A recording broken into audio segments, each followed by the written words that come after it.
Island bases are traditionally one of the more annoying type of common bases, so these 3 Town Hall 13 attack strategies are the best to tear them down, so let's break down why you should use these. Let's start with my personal favorite army, the IC5.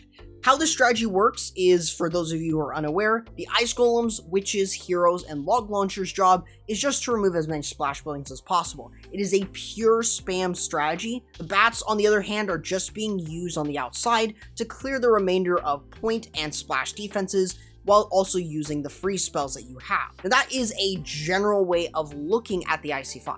So why an island base? Well, you're going to basically look for single target infernos. Witches don't work really well against multis, so singles are often far better. You'll then also want to look at splash distribution. Minus the Inferno Towers, you're always looking for the Town Hall, the Eagle Artillery, the Scatter Shots, and the Wizard Towers in that order. Those are the things that you will want to really prioritize, so try to get rid of as many of them as you can.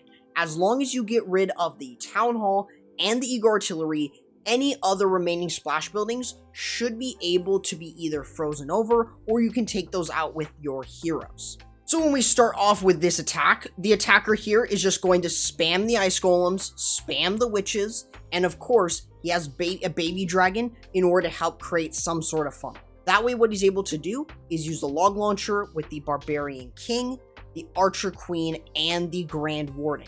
The Royal Champion in this case is only level 6, so for those of you with just low-level heroes in general, this still works incredibly well if the base design has more max defenses.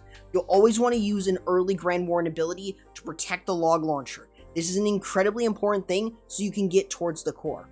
Otherwise, you want to deal with the CC like with anything, and you just want to make sure that you're getting as many buildings. In this case, he gets 2 Wizard Towers down, he got the Scatter Shot down, the Eagle's going down, and the Town Hall will go down. This just gives him so much value before he really starts the bats.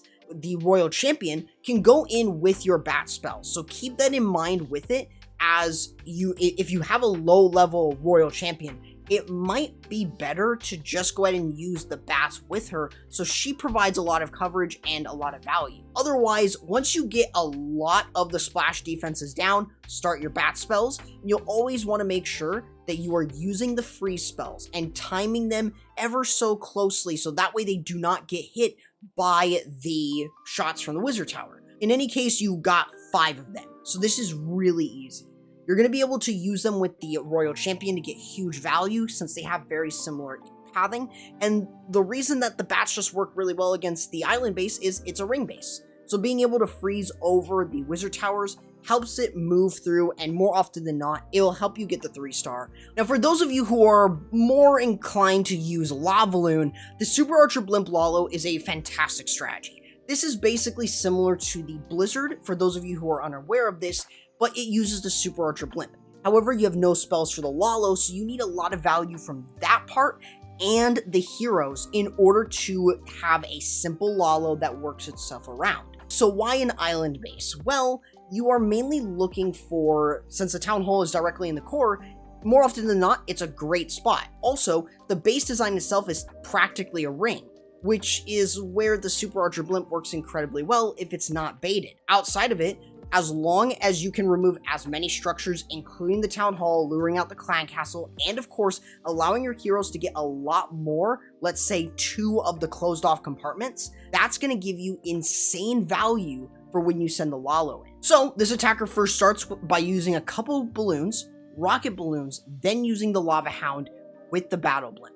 This goal is just to get into that narrow section of that ring.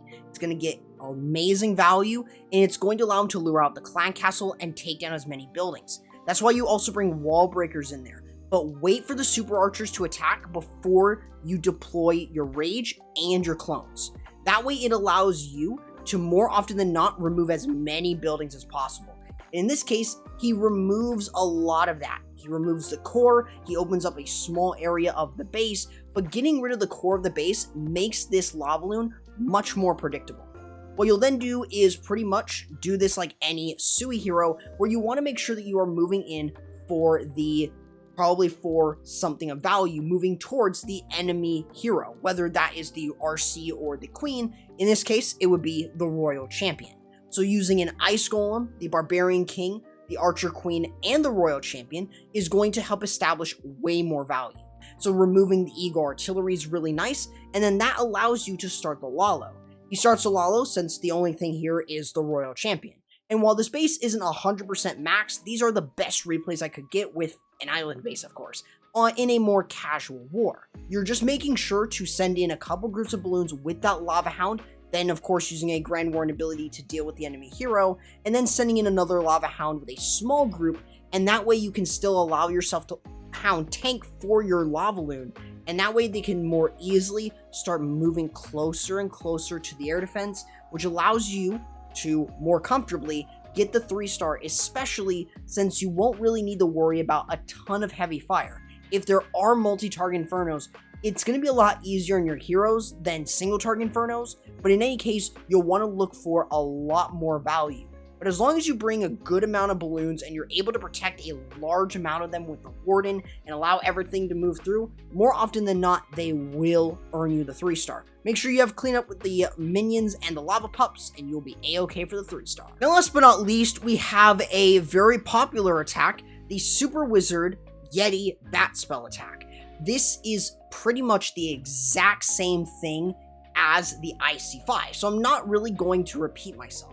Otherwise, this strategy is simple. It's another spam attack, but can work really well against multi-target Infernos. Otherwise, you're looking for the same amount of splash distribution. Just make sure that you're going in for the Eagle and the Town Hall being your more important buildings, and the bats will clear the rest of it. So in this case, the attacker goes ahead and starts off at the bottom of the base. 2 Yetis and 2 Super Wizards on one side, same thing on the other. This creates a funnel to where you can send in 1 or 2 super wall breakers to open up those compartments, then sending in the Yetis, the Ice Golem, the Super Wizards, the Log Launcher, the King, the Queen, really pretty much all of the heroes except for the Royal Champion. The Yeti Mites are going to get really good value even if they miss a couple things, but your main goal is to remove the Eagle Artillery and the Town Hall, 2 of the buildings that you really need to make sure that you're getting rid of. In this case, the Archer Queen goes in for the Town Hall, the single Inferno goes down with the help of the Royal Champion, and it just allows you to get a lot of amazing value, and this just gets a ton of different splash buildings, even allowing the Log Launcher to get a lot more damage, which only leaves now 2 Wizard Towers. And he still has the RC moving strong, to where at this point, the bats can just be used to clear up the back end of the base. Even though some of the bats do split in this case, he only has 1 splash building to worry about, which is the Wizard Tower.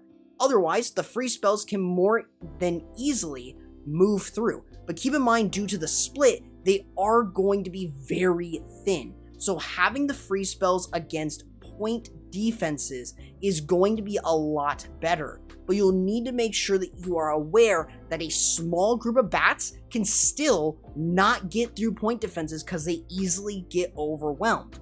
Otherwise, that should help you get a really nice 3-star, even if the base is maxed on a pretty interesting spam strategy. Now, this was a bit of a different take on base reading. I wanted to give you a common base with 3 different strategies. So let me know if you want to see more videos within this sub-series, and let me know if you want to see more of it. Otherwise, I will be bringing a series on base reading tips for different attack strategies at different town hall levels for those of you who want to get more into the nitty-gritty and get the most out of your favorite armies.